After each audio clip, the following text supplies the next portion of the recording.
नमस्कार, स्वागत है आप सभी का। मैं हूं आपके साथ हितेश व्यास और आप देख रहे हैं मध्य प्रदेश छत्तीसगढ़ का नंबर 1 इलेक्शन बुलेटिन। 23 में प्रदेश, 24 में देश। विधानसभा चुनाव के साथ साथ देश में होने वाले लोकसभा चुनाव से जुड़ी हुई तमाम अपडेट, वो तमाम बातें, तमाम रणनीति समेटकर इस बुलेटिन में खास तौर पर आपके लिए लेकर आते हैं। किसी एक खास विषय पर चर्चा भी करते हैं। आज बात करेंगे छत्तीसगढ़ के एक महत्वपूर्ण विषय की जो सीधा सीधा जुड़ा है युवाओं के साथ, युवा बेरोजगारों के साथ, चूंकि एक तरह का मास्टर स्ट्रोक कांग्रेस सरकार की तरफ चला गया है बेरोजगारी भत्ते को लेकर। लेकिन जब से यह ऐलान हुआ है उसके बाद से लगातार सियासी बयानबाजी भी हो रही है और वार प्रतिवार का सिलसिला भी चल रहा है। चूंकि 1 तारीख से इस योजना पर काम शुरू हो जाएगा, लिहाजा इस पर एक बार फिर से बयानबाजी तेज हुई है। क्या है यह पूरा मामला, इस पर बातचीत करेंगे। दोनों ही पार्टी के युवा नेता हमारे साथ में होंगे, उनसे बातचीत करेंगे।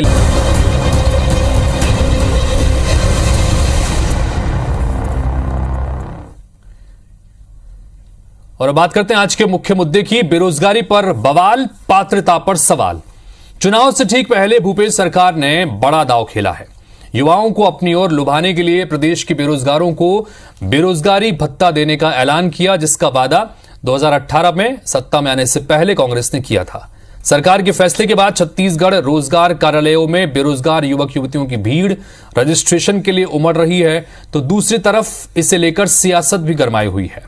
बीजेपी लगातार पात्रता के लिए जारी किए गई शर्तों पर सवाल खड़े कर रही है, जबकि कांग्रेस कह रही है कि इसके पीछे बीजेपी की मंशा सिर्फ राजनीति करने की है, सियासत करने के अलावा और कोई मंशा बीजेपी की नजर नहीं आती। आरोप प्रत्यारोप कई तरह के हो रहे हैं। इन सबके बीच भारतीय जनता युवा मोर्चा ने तय किया है कि वो अब गांव-गांव जाएंगे और युवाओं के पास जाकर ये मैसेज देंगे कि सरकार ने उनके साथ धोखा किया है। बहरहाल कई तरह के सवाल इस मसले को लेकर खड़े हो रहे हैं और इस पर बातचीत करने के लिए हमारे साथ में 2 मेहमान जुड़ रहे हैं। स्टूडियो में मेरे साथ में मौजूद हैं अमित साहू जी, जो कि भारतीय जनता पार्टी के प्रवक्ता हैं और भाजयुमो के पूर्व अध्यक्ष भी रह चुके हैं। साथ ही हमारे साथ में संजीव शुक्ला जी हैं, जो कि युवा नेता हैं, कांग्रेस पार्टी की तरफ से हमारे साथ में इस चर्चा में शामिल होंगे। और आप दोनों से बातचीत के सिलसिले को शुरू करें उससे पहले एक रिपोर्ट के जरिए देखिए कि अब तक इस मसले को लेकर किस तरह की बयानबाजी हो रही है और बेरोजगारी भत्ते को लेकर क्या कुछ कहा जा रहा है।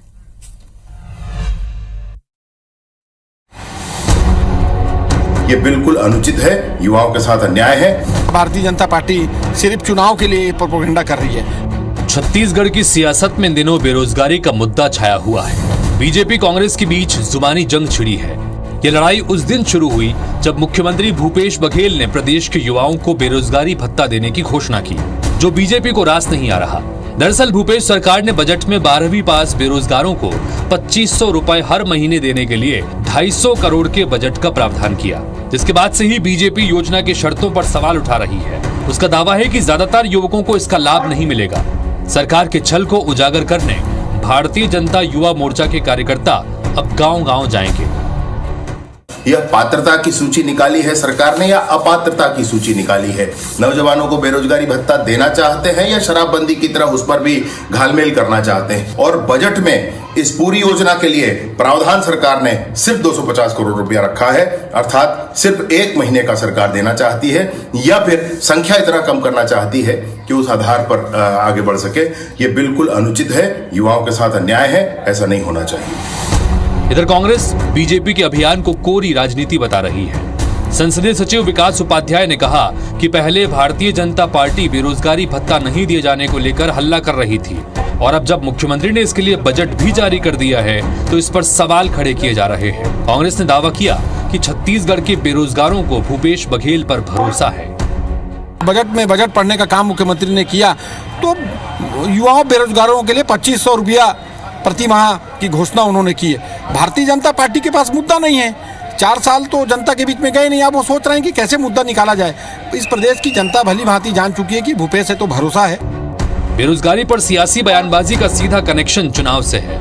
दरअसल इस बार वोटर लिस्ट में 3 लाख से ज्यादा युवा वोटर्स जुड़े हैं। ऐसे में बीजेपी और कांग्रेस दोनों ही बेरोजगारों को अपने पाले में करना चाहती है। बेरोजगारी भत्ते पर आरोप प्रत्यारोप की सियासत के बीच कई सवाल भी उठ रहे हैं। सबसे बड़ा सवाल यह है कि जिन शिक्षित बेरोजगारों को भत्ता देने की योजना है उसके लिए सरकार के पास क्या आंकड़े हैं? क्या वाकई सभी बेरोजगारों को इसका लाभ मिलेगा या इसमें अब भी कोई पेच फंसा है? राजेश मिश्र, IBC 24, रायपुर।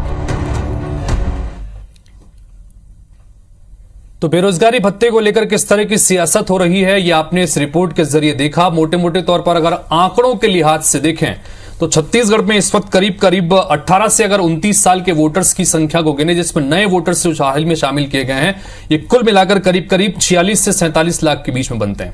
यानी एक बहुत बड़ा वोट बैंक है, जाहिर सी बात है। और ऐसे में बेरोजगारी भत्ता देने का ऐलान किया जाना वाकई में एक बड़ा मास्टर स्ट्रोक की तरह से माना जा रहा है। लेकिन उसके बाद कई तरह की पात्रता के नियम को लेकर इस पर सवाल जवाब का सिलसिला भी शुरू हो गया है। दोनों मेहमान हमारे साथ में बने हुए हैं। अमित साहू जी, आपसे ही चर्चा की शुरुआत करते हैं।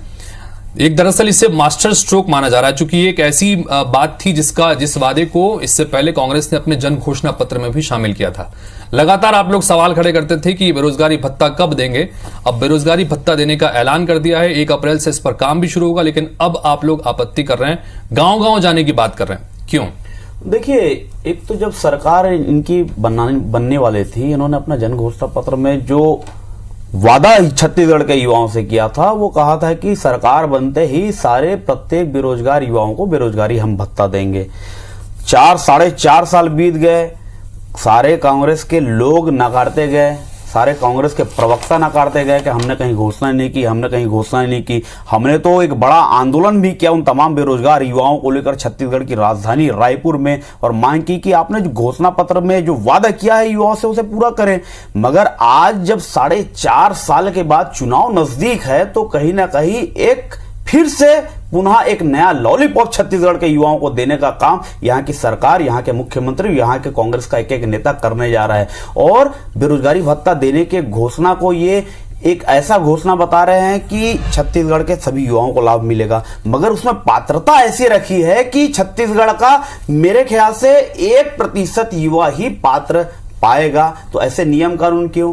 क्योंकि ठीक है, हाँ, इस पर संजीव जी आपसे आना चाहेंगे। जो बात यहां पर अमित जी ने उठाई कि पात्रता के नियम दरअसल ऐसे बनाए गए हैं कि इसमें कई सारे बेरोजगार जो हैं वो उस श्रेणी में आएंगे ही नहीं।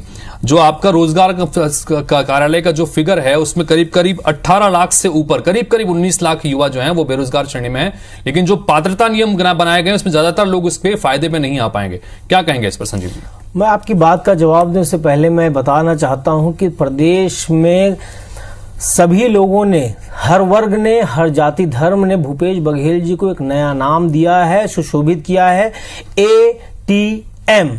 ATM का मतलब होता है ऑल टेंशन मैनेज्ड।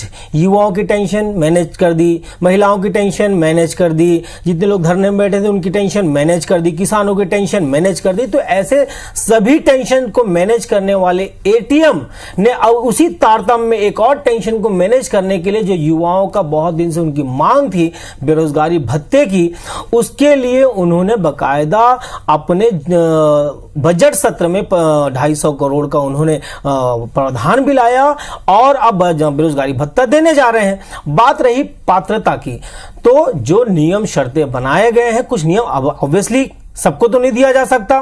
जो कम से कम उसके अधिकारिक हों, जो नीडी हों, उनको बेरोजगारी भत्ता मिले, ये हमारी मंशा है। और इसलिए 9 सदस्यीय लोगों की कमेटी बनाई गई है बकायदा। उसमें जो नियम शर्तें हैं कि जैसे मैं आपको 2-4 नियम बताना चाहता हूं कि जो इनकम टैक्स के दायरे में ना आते हों, जिनके घर में कोई सरकारी नौकर ना हो, जिनके घर में कोई डॉक्टर ना हो, ऐसे क्या इस नियमों में क्या गलत है? और 2500 रुपये बेरोजगारी भत्ता हम तो देने जा रहे हैं ना। यहां तो अभी बीजेपी के प्रवक्ता बोल रहे थे कि 4.5 साल से नहीं मिला। अरे पिछले 2003 के घोषणा पत्र में, घोषणा पत्र की बात कही इन्होंने, 2003 के घोषणा पत्र में भारतीय जनता पार्टी ने, रमन सिंह जी ने वादा किया था कि बेरोजगारी भत्ता 500 रुपया दिया जाएगा।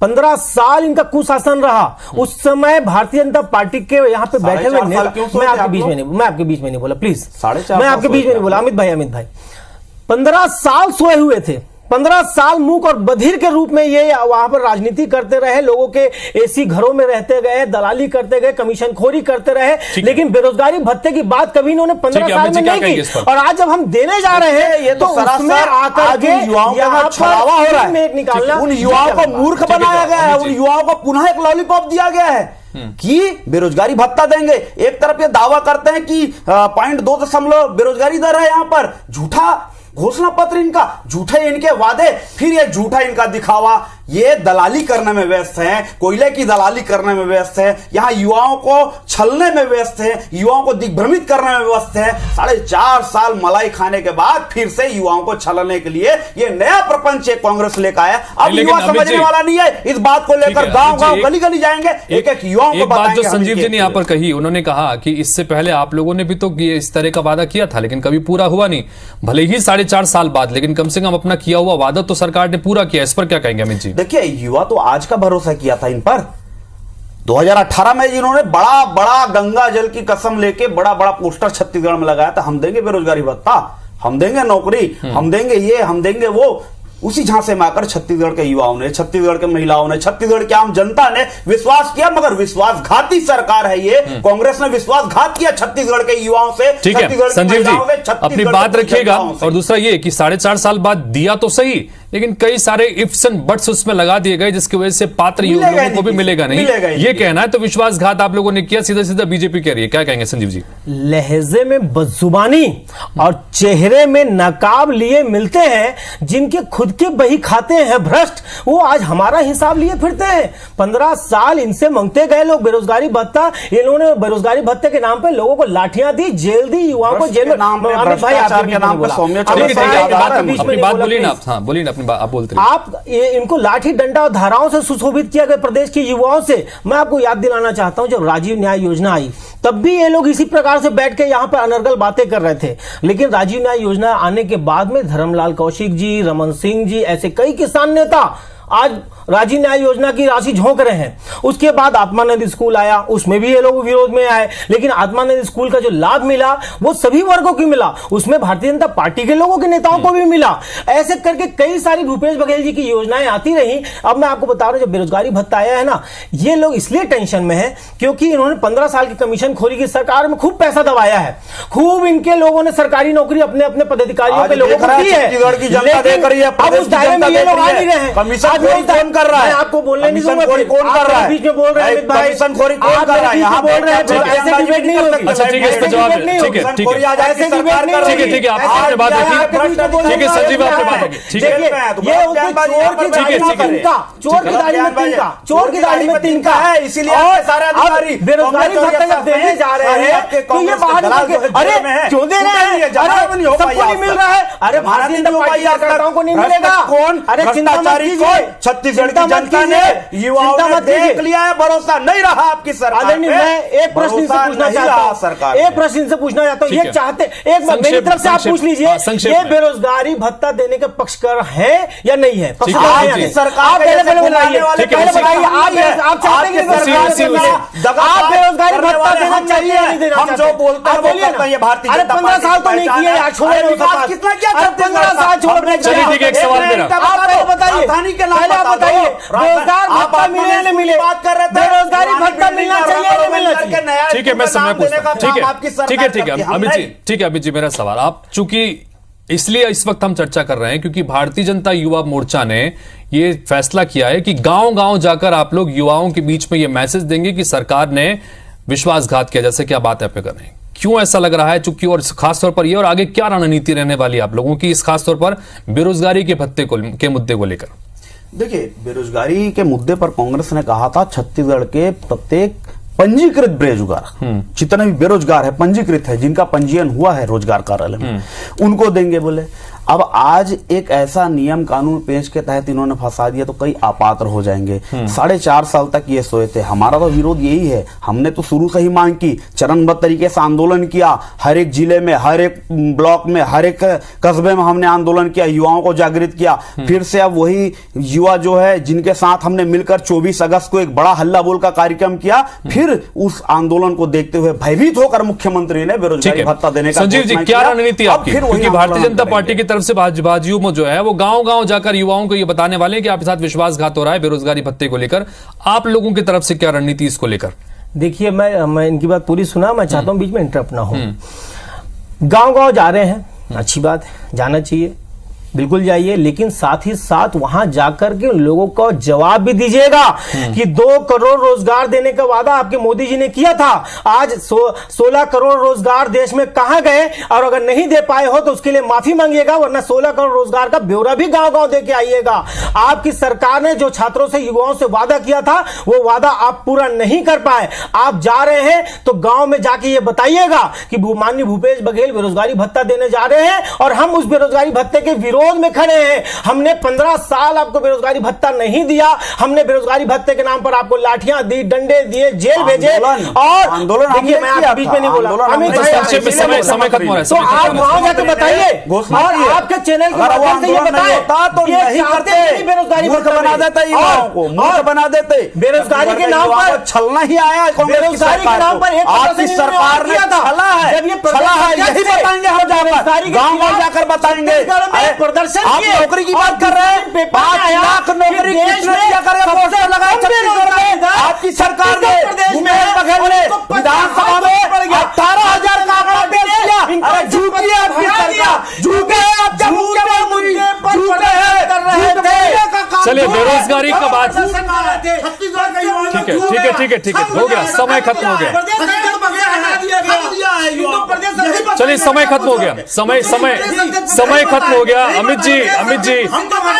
जी, संजीव जी, समय खत्म हो गया, चलिए, संजीव जी, समय ठीक है, समय खत्म हो गया। बेरोजगारी के मसले को लेकर, ठीक है अमित जी, समय खत्म हो गया, प्लीज, समय खत्म हो गया। कुल मिलाकर बेरोजगारी भत्ता का ये जो मुद्दा है, जाहिर सी बात है कितनी गर्माहट इस मुद्दे को लेकर है, यहां पर चर्चा में भी आपने देखा, लेकिन इतना है कि भारतीय जनता युवा मोर्चा ने एक फैसला किया है कि गांव-गांव जाकर अब वो विरोध प्रदर्शन करेंगे। कांग्रेस की तरफ से इस पर क्या रणनीति देखने को मिलती है और आगे आने वाले समय में किस तरह की सियासत इस विषय पर होती है, आपके साथ हमारी निगाह भी बनी रहेगी। फिलहाल आप दोनों का बहुत बहुत शुक्रिया चर्चा में शामिल होने के लिए। तो इसी के साथ फिलहाल इस बुलेटिन में इतना ही। नमस्कार।